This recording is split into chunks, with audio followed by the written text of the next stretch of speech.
was keen to give Flopsy Turvy a go because even though the Peter Rabbit film is not very good, I really like the style of animation, so I was hoping the short would be quite cute and quite fun. And honestly, the action on screen doesn't seem to mirror what is being narrated, and I'll discuss what I mean about that. But long story short, it could have been really great. It could have, it had a lot of promise and potential, but honestly, it seems like it's had the same amount of effort put into it as the Peter Rabbit film itself. This was released in 2018, directed by David Scott, and this is narrated by Margot Robbie, who voices our titular character of Flopsy. We also have Daisy Ridley as Cottontail and Elizabeth Debicki as Mopsy. And Flopsy is a bit fed up of the way that Mopsy treats her.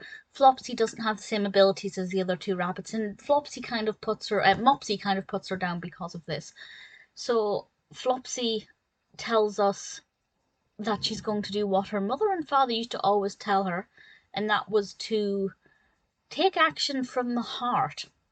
And she begins to do various things on screen, and the next thing we know, she's playing with the other bunnies. Now, this is not a very long short, it's about 3 or 4 minutes, but it literally goes from her being shunted, well, maybe shunted's a strong word, but being teased a little bit by her sisters, to then working in unison with her sisters. And there's kind of no build up to that. There's no real progression. Flopsy doesn't give herself, or indeed the viewer, enough time to work through that thought process of realizing what she wants from the situation and how to get the best from certain situations. The pacing is terrible. It's very poorly developed. And as I said, what is being narrated by Flopsy, brilliant voice acting. It's very pleasant to listen to. Margot Robbie does a great job there. But what is being said doesn't necessarily always mirror what is happening on screen. It just doesn't. It's really disjointed and it feels really disconnected, and it just does not work. And I don't know why, because it's a short. It's not overly complicated. It's a nice narrative in theory that should have worked, and I don't know how they managed to get it quite so wrong.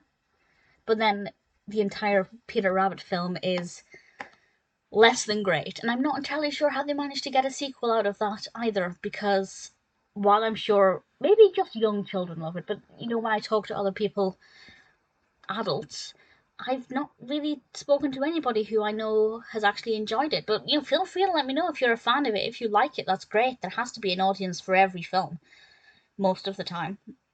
But I watched this with relative hope, thinking it might be able to redeem itself after the film was such a letdown.